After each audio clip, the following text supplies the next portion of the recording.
తెలంగాణ రాష్ట్రానికి 2023 నవంబర్లో జరిగిన ఎన్నికల్లో కాంగ్రెస్ పార్టీ అధికారంలోకి వచ్చింది. అందుకే రేవంత్ రెడ్డి గారు అధికారంలో ముఖ్యమంత్రిగా కూర్చున్నాడు. అయితే అంతా రూరల్ ఏరియాస్లోనే వచ్చింది. ఖమ్మం, నల్గొండ జిల్లాలు లాంటి 2 జిల్లాలు స్వీప్ అయిపోయినాయి. మిగతా జిల్లాల్లో కూడా కాంగ్రెస్ మెజారిటీ సీట్లు గెలుచుకుంది. హైదరాబాద్, రంగారెడ్డి, పార్ట్ ఆఫ్ మెదక్, ఈ హైదరాబాద్ చుట్టుపక్కల జిల్లాలు, ఈ నగరంతో పాటు ఈ చుట్టుపక్కల జిల్లాల్లో కాంగ్రెస్కి ఒక్క సీటు కూడా రాలా. ఒక్క సీటు కూడా రాలేదు. మొత్తం బీఆర్ఎస్ స్వీప్ చేసింది. సుమారు 26 సీట్లు అనుకుంటా. 26కి 26 సీట్లు బీఆర్ఎస్ స్వీప్ చేసింది. ఇంకా సరే ఆ 7 అంటే ఎంఐఎం కొట్టేస్తుంది అనుకోండి, ఆ ఓల్డ్ సిటీకి సంబంధించిన సీట్స్. సో ఇలాంటి పరిస్థితుల్లో సహజంగా హైదరాబాద్ అంటే సెటిలర్సు, సరే సామాజిక వర్గాల పరంగా 1-2 సామాజిక వర్గాల ఓటర్లు ఎక్కువగా ఉంటారు, అది ఓకే. బీఆర్ఎస్కి అత్యధిక సీట్లు వచ్చిన ప్రాంతం హైదరాబాద్ నగరము, దాని చుట్టుపక్కల నియోజకవర్గాలు అంటే సబర్బ్స్, కూకట్పల్లి కావచ్చు, కుత్బుల్లాపూర్ కావచ్చు, మేడ్చల్, ఉప్పల్, ఎల్బీ నగర్, అది మహేశ్వరం, ఇట్లాంటి కొన్ని స్థానాలు సెటిలర్స్ బలంగా ఉండే స్థానాలు బీఆర్ఎస్కి పట్టం కట్టాయి. కారణం ఏదైనా, వాళ్ళు మరి కాంగ్రెస్ మీద కోపమా, లేకపోతే డెవలప్మెంట్ కోరుకుంటారా, బీఆర్ఎస్ ఉంటే సిటీ డెవలప్మెంట్ ఉంటుందన్నా, ఏ కారణం చేతనైనా సరే మొత్తం మీద అయితే వాళ్ళు బీఆర్ఎస్కే ఓటేశారు. రెస్ట్ ఆఫ్ తెలంగాణ ప్రాంతం అంతా కాంగ్రెస్ వైపు మొగ్గు చూపింది. అందుకే కాంగ్రెస్ పార్టీ అధికారంలో ఉంది. బీఆర్ఎస్ పార్టీ గెలుచుకున్న 39 స్థానాల్లో సిటీలో గెలిచిన 25 తీసేస్తే పరిస్థితి ఏంటి? సిటీలో గెలిచిన 25 స్థానాలు కూడా తీసేస్తే పరిస్థితి ఏంటి? అది ఒక పాయింట్. రెండవ పాయింట్, అప్పుడు ఎలక్షన్లప్పుడేమో మొత్తం స్వీప్ చేసింది బీఆర్ఎస్ సిటీ అవుట్స్కర్ట్, సిటీ సరౌండింగ్స్లో. కానీ ఆ తర్వాత ఒక ఎమ్మెల్యే గారు యాక్సిడెంట్లో చనిపోయారు. కార్వాన్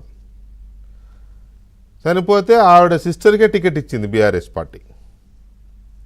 అంటే ఫస్ట్ బీఆర్ఎస్ స్వీప్ చేసిన ప్రాంతం, రెండవది చనిపోయిన ఎమ్మెల్యే గారి మహిళా ఎమ్మెల్యే, చనిపోయింది కూడా ఆవిడ మహిళా ఎమ్మెల్యే, ఆవిడ సిస్టర్కే ఇస్తే ఎంత సింపతి, ఎంత ఇది ఉండాలి.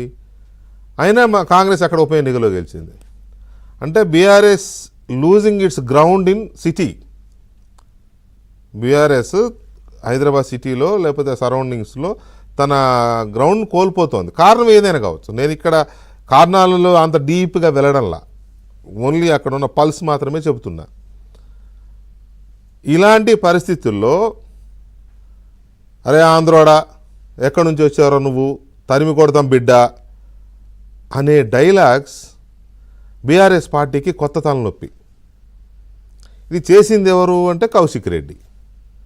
ఎవరి కౌశిక్ రెడ్డి అంటే కాంగ్రెస్లో అంటగాగి, వైఎస్ రాజశేఖర్ రెడ్డి దగ్గర పెరిగి, జగన్మోహన్ రెడ్డితో అంటగాగి, హరీష్ రావు మీదనే మహబూబాబాద్ పోలీస్ స్టేషన్లో దాడుల్లో పాల్గొని 2 ఏళ్ల క్రితం ఈటెల రాజేందర్ని టీఆర్ఎస్ నుంచి తీసేసిన తర్వాత టీఆర్ఎస్లోకి వచ్చిన క్యారెక్టర్ కౌశిక్ రెడ్డి.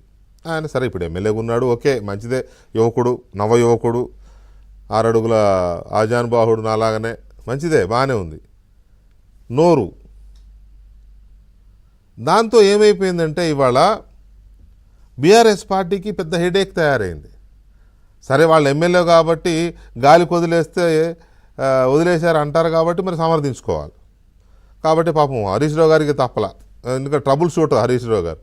ఏదో వచ్చినా ముందు ఆయన వెళ్ళి అక్కడ సెట్ చేయాలి ఏదో రంగా. సరే వెళ్ళాడు, ఏదో చేస్తున్నారు, ముందుగా దాన్ని మరీ గాలి చేతులు ఎత్తేయకుండా చేయాలి కాబట్టి ఏదో చేస్తున్నట్టు కనబడుతుంది. ఇదంతా ఎందుకు, ఈ గొడవ అంతా ఎందుకు వచ్చింది అని అంటే, కాంగ్రెస్ పార్టీలో నేను చేరినానే అంటున్నా. కాకపోతే ఆయన మెంబర్షిప్ తీసుకున్నాడా లేదో నాకు తెలియదు, కానీ దాదాపు 10 మందిని ఆల్రెడీ చేర్చుకున్నట్టున్నారు. ఎవరికి మెంబర్షిప్ ఇవ్వలేదు, ఎందుకంటే మెంబర్షిప్ ఇప్పుడు అంత అవసరం లేదు వాళ్ళకి. కానీ కండువాలు కప్పారు. ఇంటికి పిలిచారు, గౌరవంగా కండువాలు కప్పారు. అరికపూడి గాంధీ షేర్లింగంపల్లి శాసనసభ్యులు, 3వసారి సీనియర్ ఎమ్మెల్యే, నిన్నటిదాకా టీఆర్ఎస్లోనే ఉన్నాడు. ఆయన ఇప్పుడు కాంగ్రెస్లోకి కండువా కప్పారు. ఆయనకి ఇప్పుడు public accounts committee protocol post, అది మంచి ఉన్నతమైన పోస్ట్ అసెంబ్లీకి సంబంధించినంత వరకు. ఆ పోస్టుకి ఆయనని సెలెక్ట్ చేస్తే, రైట్, నువ్వు ఎట్లిస్తావు, నువ్వు గాంధీకి ఎట్లిస్తావు, నువ్వు వేరే ప్రతిపక్షాలకు ఇవ్వాలి కదా అనేది వీళ్ళ వాదన. నిజానికైతే పబ్లిక్ అకౌంట్స్ కమిటీ చైర్మన్ ప్రతిపక్షాలకే ఇస్తారు, కానీ రేవంత్ రెడ్డి ప్రతిపక్షాలకు ఇవ్వడం ఇష్టం లేదేమో, కాబట్టి ఈయన టెక్నికల్గా బీఆర్ఎస్లో ఉన్నాడు కాబట్టి ఈయనకి ఇచ్చి ఉండాడేమో. ఎవరి వాదన వాళ్ళకు ఉంటుంది కదా. ఇప్పుడు ఎవరిని ఏమనేటట్టుంది రాజకీయాల్లో, నువ్వు అట్లా ఎట్లిస్తావు, మీ కాంగ్రెస్ పార్టీ వాడికి నువ్వు ఎట్లిస్తావు అనేది పంచాయతీ. టెక్నికల్గా మా పార్టీ కాదు అని వాళ్ళు అంటారు, ఇతను కూడా నేను కాంగ్రెస్ పార్టీలో చేరలేదు అంటాడు. కండువా కప్పినంత మాత్రం చేరినట్టు ఎట్ట అవుద్ది అనేది వీళ్ళ వాదన. ఎనీవే, ఇక్కడ మరి అసలు ఈ చేర్చుకోవడాలు తప్పు, లేకపోతే కాంగ్రెస్ పార్టీ అట్ట చేస్తుంది ఇట్లా చేస్తుంది అంటే ఆ రైట్ ఎక్కడిది, మీకు అనే రైట్ ఎక్కడిది? మొత్తం 2 టర్ముల్లో 10 సంవత్సరాల్లో దాదాపు 60 మంది శాసనసభ్యుల్ని వివిధ పార్టీల నుంచి లాక్కున్న చరిత్ర.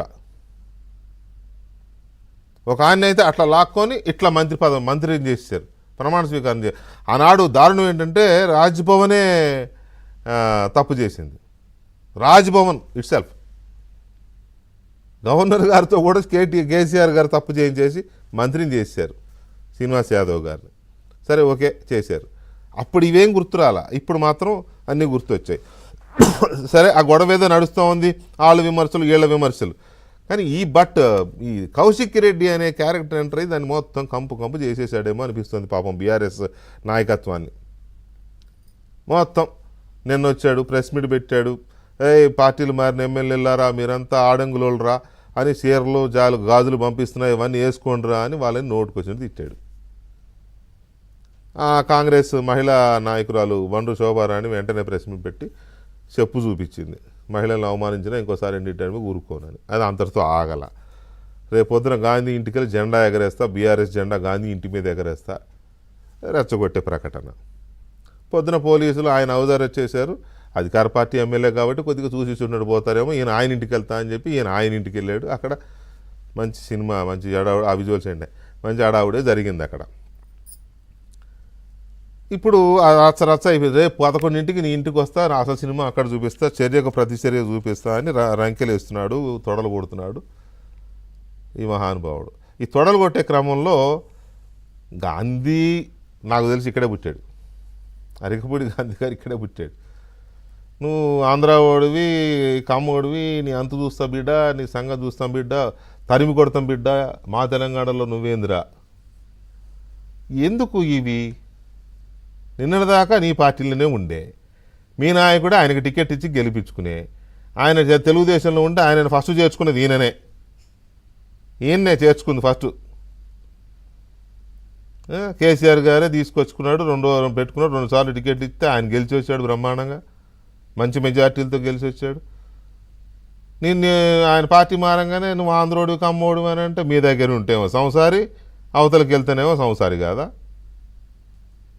ఇక దీంతో ఆయన అతీత శక్తులు కొన్ని ఉంటాయి కదా, కొన్ని సైకో మూకలు ఉంటాయి కదా, వాళ్ళ ఇష్టం. అందరూ కాదులే, అందరూ ఎందుకు అవుతారు కానీ కొంతమంది.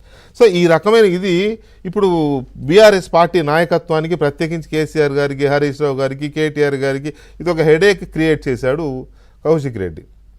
నేను ఇంత బలంగా ఎలా చెప్పగలుగుతున్నాను అని అంటే హెడేక్ క్రియేట్ చేశాడని ఆ పార్టీ నాయకులే వ్యతిరేకిస్తున్నారు కౌశిక్ రెడ్డి చర్యల్ని. అఫీషియల్గా అక్కడికి వెళ్ళి మరి ఏదో చేయాలి కదా. మీరు ఆ విజువల్స్లో చూడవచ్చు, అక్కడ డిఎస్పీ మీద మ్యాన్ హ్యాండిల్ చేశాడు. హరీష్ రావు గారు చూడండి, ఆయన పక్క తీసుకెళ్తున్నాడు వాటేసుకొని. ఏం కర్మ వాళ్ళకి. సో అక్కడికి వెళ్ళి నానా రచ్చ చేసిన పరిస్థితి. బీఆర్ఎస్లో ఉన్న నాయకులే దీని గురించి మాట్లాడడానికి ఇష్టపడట్లా. చేరికల గురించి మాట్లాడే మోరల్స్ లేవు మాకు. అసలు ఇతను చేసింది కరెక్ట్ యాక్షన్, ఇతనికి ఏం పని అనేది. అందరూ అనేది ఏంటంటే మా కేసీఆర్ గారు ఏమన్నా కౌశిక్ రెడ్డికి ఈ డిఫెక్షన్స్ మీద మాట్లాడే స్పెషల్ పవర్స్ ఏమైనా ఇచ్చాడా, నువ్వు ఈ కేసు నువ్వు హ్యాండిల్ చేయి, నువ్వే మాట్లాడు, నువ్వే టాకిల్ చేయి అని చెప్పి ఈయనకు అప్పచెప్పాడా అనేది వాళ్ళు అడుగుతున్న మాట. నిజంగా నాకు అనిపించింది, ఎందుకు ఇది ఈయనే పూసుకుంటున్నాడు మొత్తం. ఇటువంటి మాట్లాడడానికి హరీష్ రావు గారు, కేటీఆర్ గారు మెయిన్ ఉంటారు. తప్పితే పల్లా రాజేశ్వర రెడ్డి గారు, లేకపోతే